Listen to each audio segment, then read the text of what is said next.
Well, Alisa, it's so nice to have you on the show because, to be quite honest, I loved the book and I thought it was one of the most insightful, real, raw, funny, informational books that I have read in a long time. And on our show, we really love hearing stories. And Eddie and I in the past have done episodes on how we have struggled with our own weight and body image. And so that was one of the reasons why we loved this book so much. So we really appreciate you being here. Tell us your story. Yeah, weight has been a primary part of my identity. Being fat as a child, being fat in a family where not everybody was, viewing it as problematic, receiving messages that it wasn't acceptable across all different domains of my life really got to me. I tried to do dieting, I tried to do self-work, I tried to meet with mental health support, and it just never really seemed like I had acceptance for me or that I had acceptance from society as to who I was. And I can't tell you how many weight loss attempts I made throughout my upbringing into my 20s, assuming I could find love once I was skinny, assuming I could find success once I was skinny, assuming all of these beautiful outcomes would be the result of changing my body.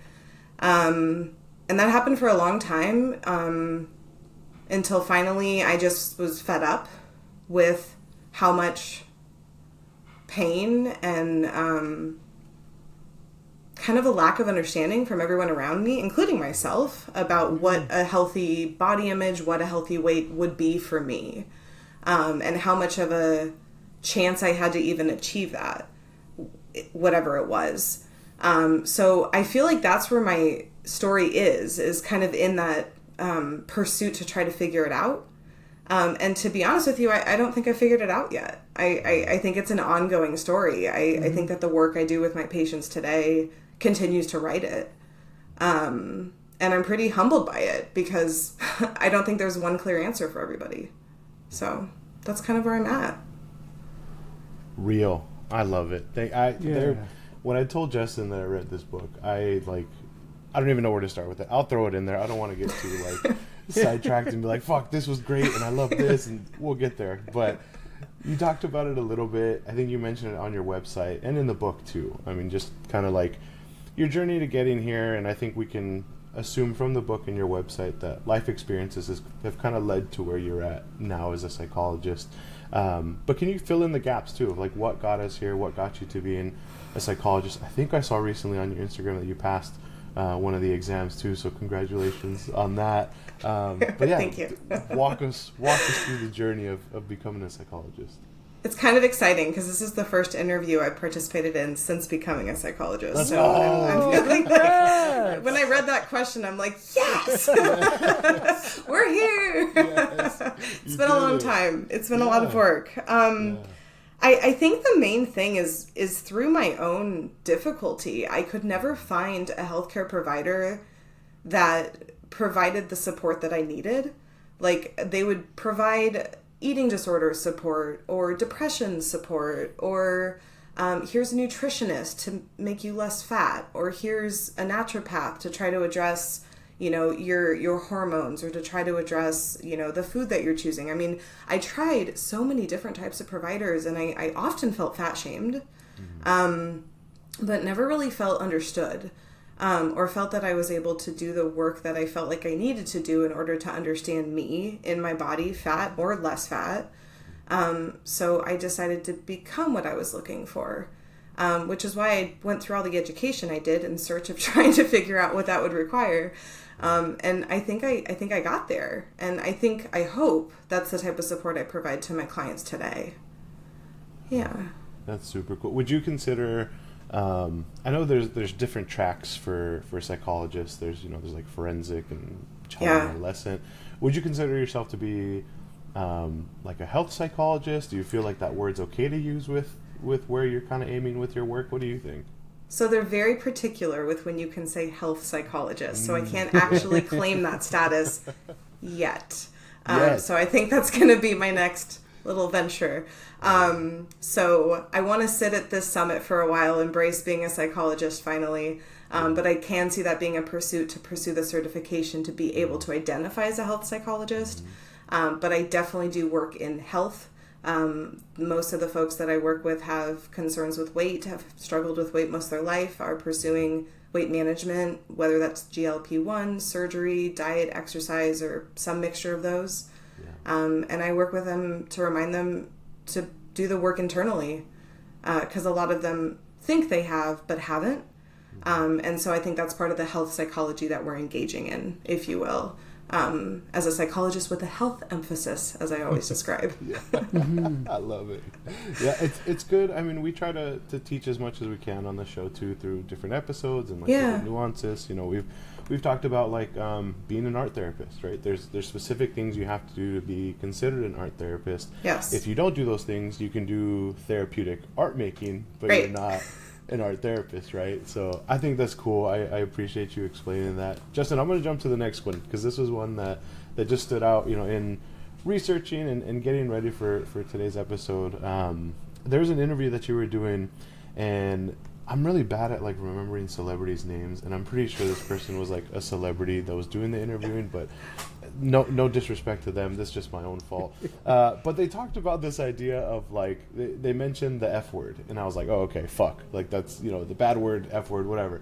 But then it was clear that he meant the word fat, and I wasn't I knew what the interview was about. It was about the book. The book is called The T-Shirt Swim Club. It's about body weight and fatness and all of that. But when you guys finally said the word, I was like, it almost felt worse than the other F word. And I think that's just kind of how society programs us a little bit of that's just a bad word to use.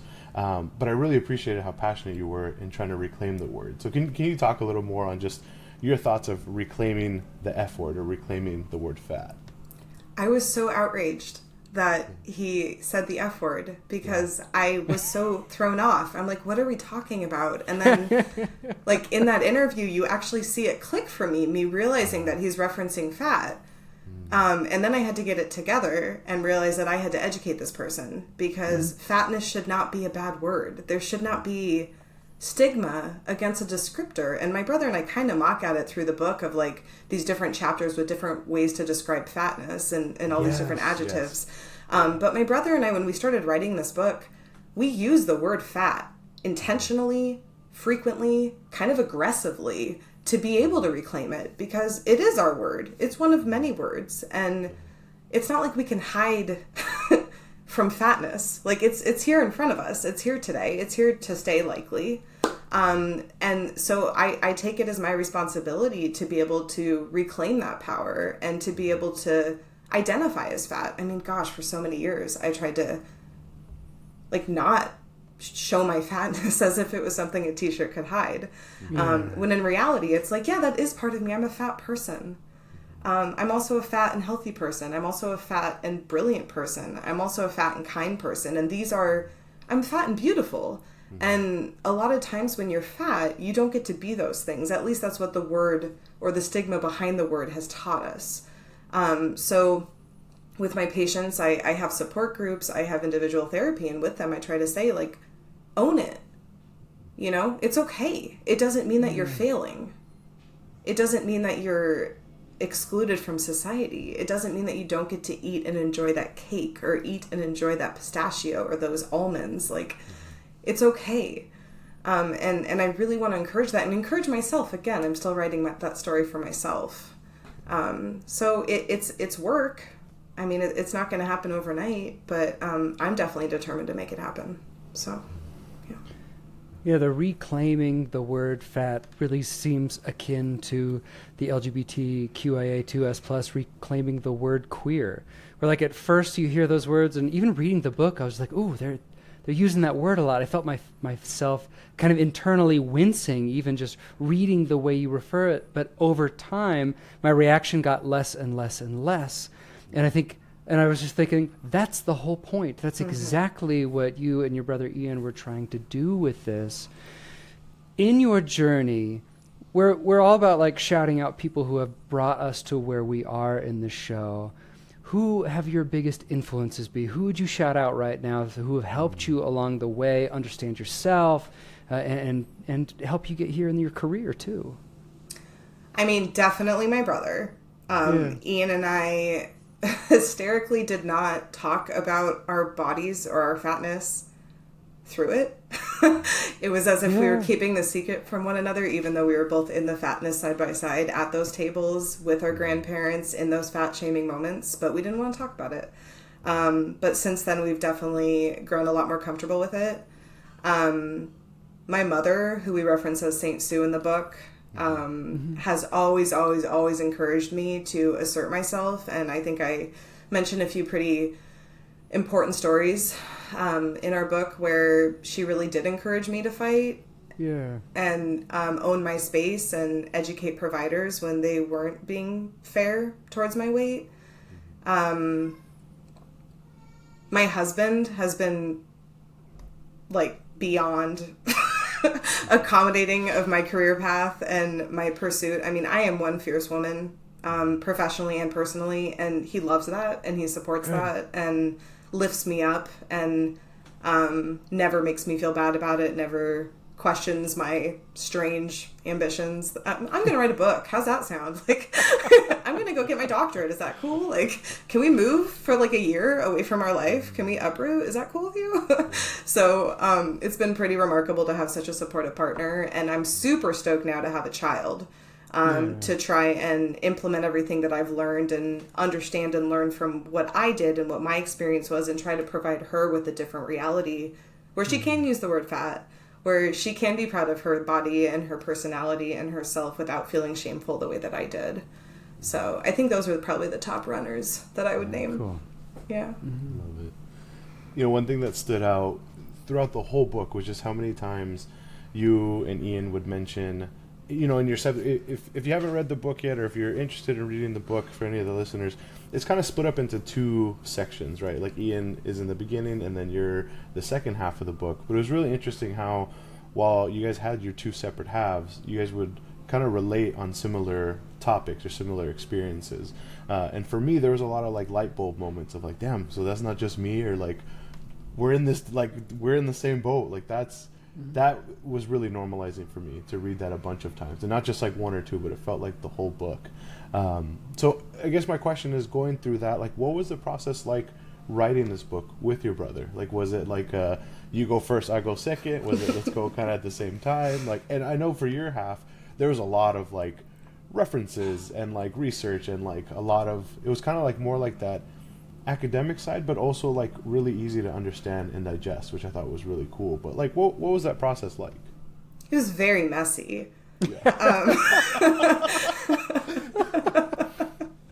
We had a very clear plan when we went into the book proposal, and that probably changed a dozen times through writing it, just because, you know, it's the human experience that we were describing, and we all know how clean that isn't. You know, it's such a unique thing, and kind of a hot topic, but also really taboo. And so they wanted us to be relatable, and my brother's great at that. I'm great at that, but very differently.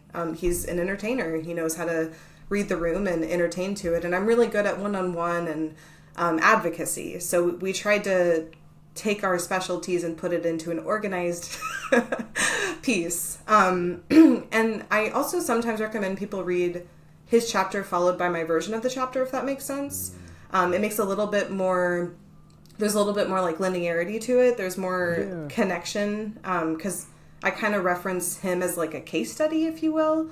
And I appreciate what you say. There's definitely heavy research in my section, very dissertation-like, because there is a lot of research, and it was really hard to try to be Dr. Alisa Karmel, but also Alisa. And I really wanted to make sure my voice came through, while also providing something for people to lean on, to be like, oh, this is why that is being said, or this is why I feel that way, this research says so. And it was difficult to do so, but I think that with the right support and the right editing, we got to a place that felt really good. That's cool. There's so many times, maybe this will be the time where I ramble for a little bit. I think just like, I think both of you touched on just like the importance of, even in a world where it feels scary to put yourself first and take care of yourself, and like something like going to the doctor because of negative experiences that I think you guys both reference and having, and I related to that so much. I just remember thinking growing up how many times I'd go to the doctor and they'd basically just tell me the same thing, and just leaving feeling like so defeated as an 11, 12-year-old of like, damn, this doctor just kind of shit on me, and I'm a little kid. Like, this really sucks. And I think both of you referenced it at one point of just, again, the importance of we are allowed to take care of ourselves. And I think maybe even Ian specifically said, like, go to the doctor. Like, you go to the doctor, it's important. And I will say, I think, so I just checked my Goodreads. I finished the book on September 8th. And I think with a lot of thinking and a lot of processing of just like after that book, I did recently go to the doctor after a few years of not going, just because of like fear and like worry. So I appreciate that a lot, and I think the book. I'll have to tell him that. Please do. It really did push me in that direction. It had been a few years since I'd gone, and just like wrestling back and forth of like the doctor and like, shit, what are they gonna tell me? What are they gonna shit on me for this time? And was it as bad as you thought it would be? No, it wasn't. Okay. And I'm glad I went. And good. Shout out Dr. Hayes. He's a resident, and we had a good conversation. Wonderful. And it went really well, and it was cool. He was super nice. We just had a good talk, good plan of continuing on some good lifestyle changes and that we could agree on. And this was the part that I really wanted to share, and I didn't write it in the notes because I figured it would come up. But yeah, for anyone listening, it's in the book. We'll tell you too, for Millennium Mental Health Channel, go take care of yourselves. It's okay to go to the doctor, and you deserve that. Mm-hmm. And I want to add to that point too, where as a clinical child and adolescent psychiatrist, I have a decent amount of people that come in and say, oh, we were seeing a different provider, but all they ever focused on was the weight. And I'm in a mental health capacity, and still people will, that's all they focus on. And sometimes it's our medicines that's increasing the weight in these young people too. And my favorite chapter of yours, Alisa, is when you talk about how you met a new doctor, had explained all of your research, and how you were trying to decrease the stigma around fatness. You're trying to change the way providers and doctors talk to their patients. And he still fat shamed you in the appointment. And I just reading this book, my jaw dropped. And I know this is a cheesy question, but what were your feelings and emotions in the moment? Oh my gosh, I'm getting heated just hearing you talk about it. I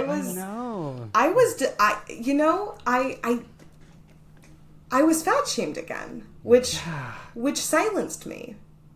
Which it's so funny. My dog recently got fat shamed.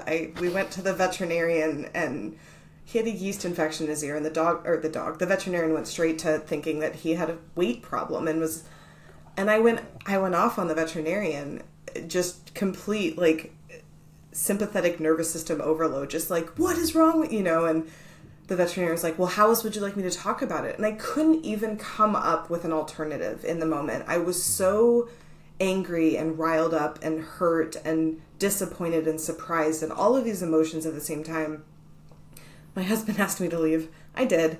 And then I was pacing and trying to think this happened again. I'm having the same emotions provoked that happened in that appointment for my dog, who probably doesn't know what we're talking about, but I do, and I still can't speak up in this moment. I have all of this education. This is what I do for a living, and I can't speak up.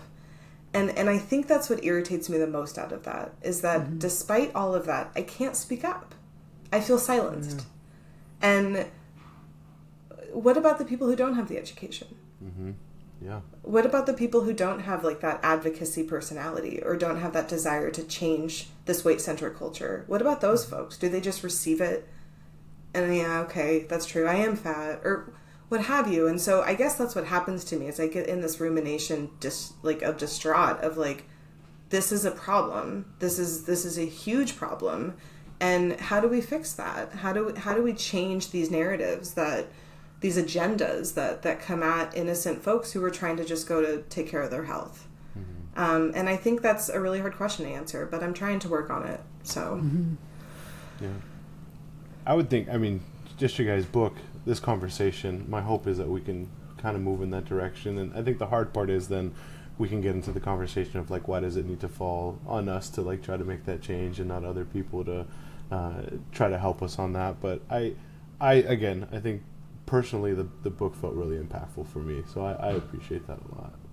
Yeah, absolutely. And, I've noticed that teaching might be a necessary angle too. So I've started a course at the local natural medicine university, and hopefully I can get in that way and just help people learn maybe different ways to communicate, right? I think communication can be a really easy route.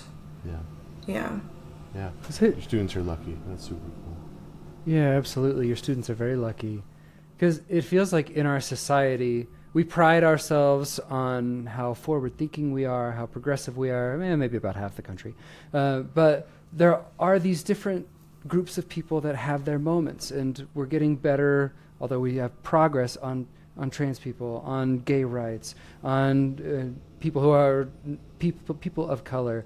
But it still feels like fat people, there's open season. Like, people can say whatever they want. They can be bullied still for being fat. It seems like, for some reason, that's the one that's still kind of stuck in the past. So I love that you're having this conversation, because it doesn't feel like it's been had yet, or had nearly enough. And to build on that, the way we talk to young people about their weight is so important. And I know you guys have listed in the book specifics for how to speak to young people about their weight. But I'm curious, what are your favorites? What do you feel like have been the most impactful, the most useful in your life?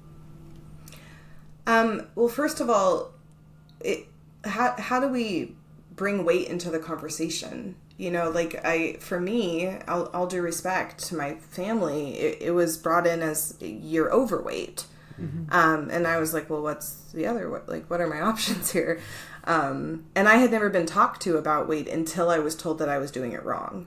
Yeah. So then what angle do you go from there? If a child is introduced to a topic as, no, that's wrong, then how do they even understand the topic? Yeah. So it shouldn't be a weapon. It shouldn't be a way to make kids feel awful, because there's enough things that make children feel badly. And it should be a safe conversation, and it should be a conversation that starts not from an angle of judgment, expectation, and fear, or stigmatizing the word fat also. Mm-hmm. It should be brought up just as other concepts are brought up. Let's talk about the weather and how we check temperatures on that. Let's bring up weight and how we check a temperature on that. There's a lot of different ways that you can bring it into a conversation with a child that isn't accusational, that isn't judgmental, and isn't designed to make them feel like they need to diet, And I get a lot of parents who are, how do I get my kids to eat healthy? It's the same concept. My child won't eat anything but cheese right now. That's the only thing she'll eat. No matter what. Mine too, actually.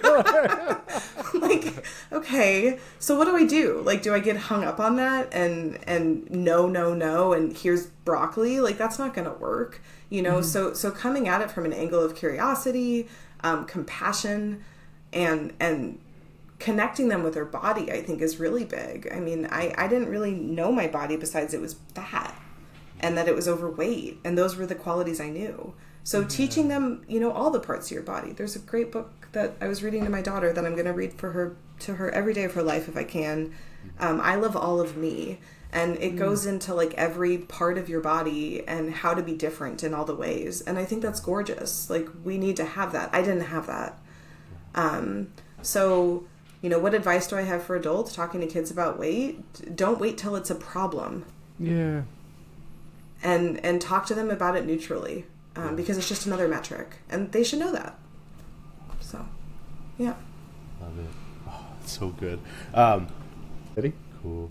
One chapter that I had to go back and relook at, because it's the one that I kept thinking of, was yours. That was the aspirations can hinder inspiration, and I think it stood out a lot, because as I was reading, I was like, damn, there's definitely some clothes in my closet that I hang on to, of maybe one day again. But just by the end of it, just the way you were able to talk about just how as we get older, our bodies change. We don't have to get back to that, we may never get back to that certain type of body, and just how much, basically like the basic thing of like how much these like maybe potentially unattainable goals can just ultimately hold us back. And I thought the way you talked about it was so cool and so helpful for me.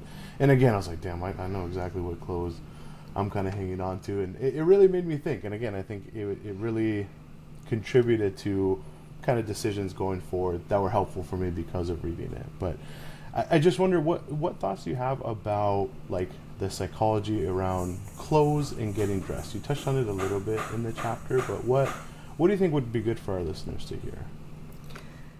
I think that we can sometimes be the most cruel to ourselves. Yes. And so many of my patients, when they start working with me, they have some outfit that they really, miss, or that the brides. Like, oh, yeah. I need to get into this wedding dress, or there's this wedding dress that I really want to buy, or the postpartum moms who, they had a body and then they had a baby and now they have this body, or the folks who have gone through a weight loss surgery and the results weren't what they wanted them to be, or they've been on a weight loss journey and they just can't seem to get to that high school whatever weight that they keep referencing as their happy times, right? They connect weight to a memory of a mood. When I was skinny, he loved me. When I was skinny, things were easier. And then they connect that to their clothing, right? Like, there's an outfit I want to wear, and it's as if this outfit is the ticket to their happiness. And it turns out that's not true. It turns out that there's so many other variables that contribute to our happiness. It just seems that clothes is like the token, the ticket, if you will, to that happiness. And so I don't know about you guys, but I have a couple bins in my mudroom. Some of them are these sizes when I was this when I was this age and doing this diet, and some of them were from my fatter days. And you probably don't have a maternity box, but I have a maternity box, and I have a lot of different boxes of clothing, and I'm hanging on to them. Why? I don't know. I don't know if it's hope. I don't know if it's disappointment. I don't know if it's some reasoning that I haven't really explored yet, but I think many of us have some version of that. And I think unpacking that, both literally and figuratively, could be really helpful for folks. And a lot of times people say, if I could just fit into whatever clothing it is, things would be different. And maybe, but as I try to say in the book, that change doesn't necessarily guarantee the outcome that you think. And sometimes we can get to that outcome in a different way, but maybe not, maybe never. And what would that mean to you? Are you defeated now? Or is there a different way you can look at yourself? Is there a different way you can interact with your body and your wardrobe in a way that makes you actually feel worthy? So I think it's complicated. And I think the conversations need to be had, and a lot of folks aren't having them. I think that's just so helpful to hear from you, that part when you're saying, like, why do I have these clothes, and I don't know.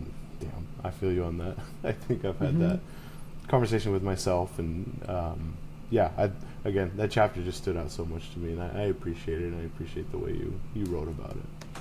Thank you. If someone is thinking about making a change or trying to be more open and accepting of who they are, what their body looks like, what would you recommend as first steps to people in this journey? What's motivating your desire to make that change? I mean, truly, like, there's the surface answer, which I get at the intake usually, which is that my doctor told me I have high blood pressure, or I have significant pain, or I need a knee replacement and I can't until I get to this weight, or I have an event that somebody who will judge me will see me, and if I look one way, then they'll be kinder or not, right?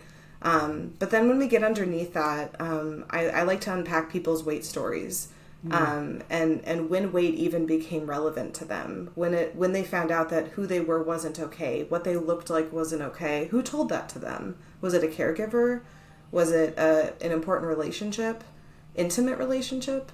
And I know that you asked kind of a very pointed question of what is the first step, but I think the first step has a lot of mini steps of identifying what the roots of all of this is, and are those roots something they're willing to uncover? Like, are they willing to do that work? And some people aren't.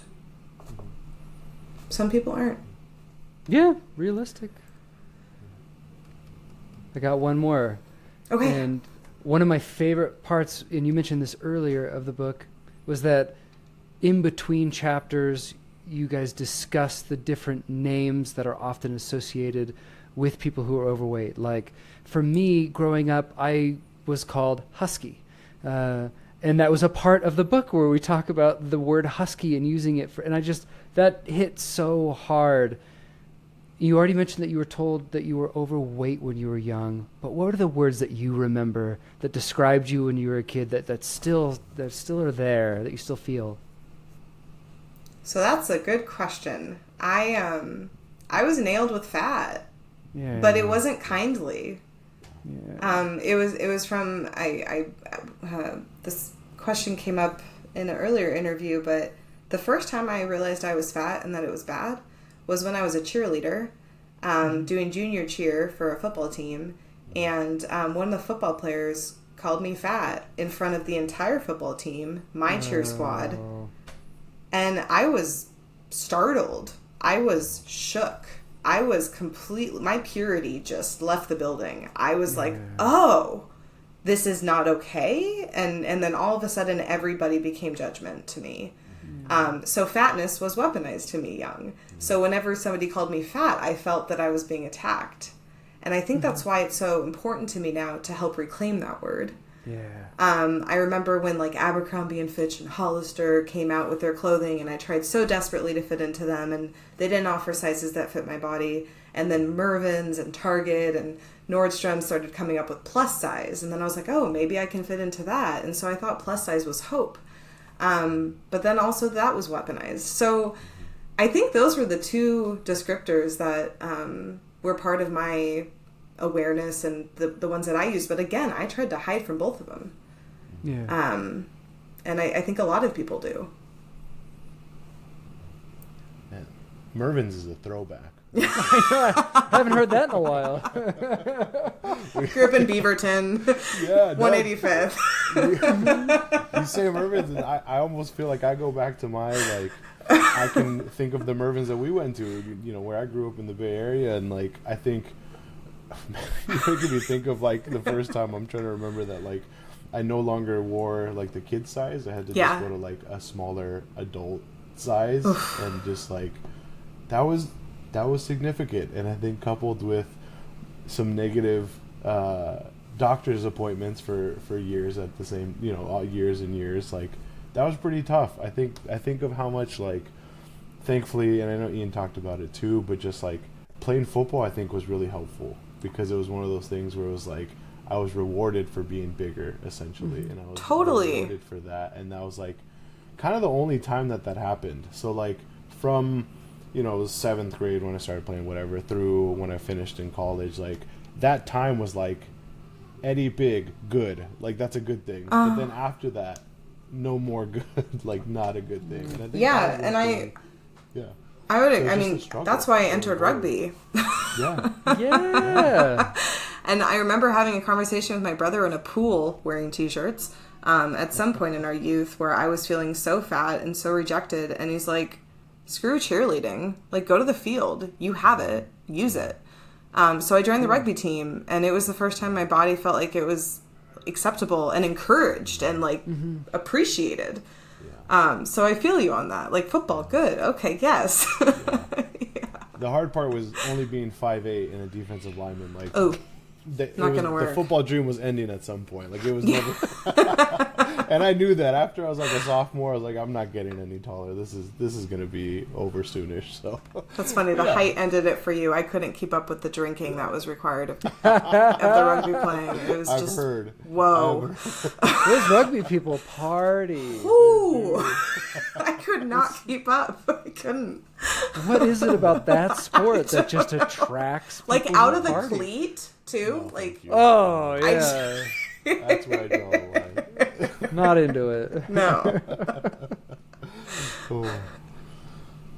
I got all my questions and my thoughts shared and answered. We appreciate you so much coming on and letting us interview you. And I think it's really cool that we got to read your book and we got to talk to you. It was super That's cool. rad.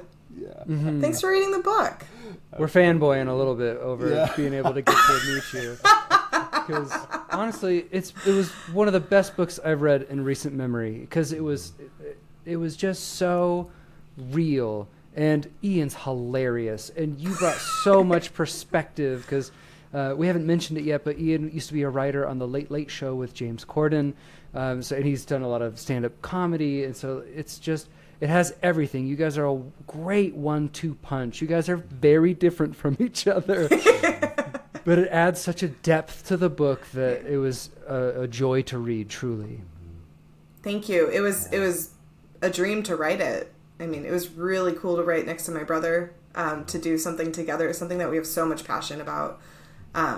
And it means a lot to me that you guys took something from it. I mean, it really like our hearts were on our sleeve in this book. So the fact that it meant something, that it landed, and that it inspired you guys to even reach out to me about it. I mean, it's just really an honor to be able to talk with you guys about this. We appreciate you being here. I remember when Ian tweeted about it, I did the pre-order on Amazon. So it feels kind of full circle-ish to do that and to be here with you. For our listeners, where can they find you? Online, social media? What would be helpful if anybody maybe in the area wants to reach out to you? Where can they find you? Yeah, I'm on Instagram. Dr. Alisa Karmel is my handle. And I have a website, also dralisakarmel.com. And I'm in Oregon, so I can do coaching throughout the country, throughout the world, really. And I work at a clinic here in Oregon, Psychological Services Connection, great little place. And I provide virtual support. So I'm your girl. I got you.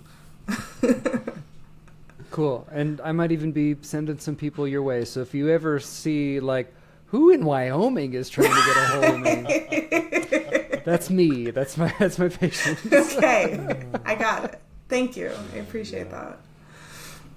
Well, to our listeners, to Dr. Alisa Karmel, thank you all for being here. We'll play it out real quick and we'll wrap it up like we usually do.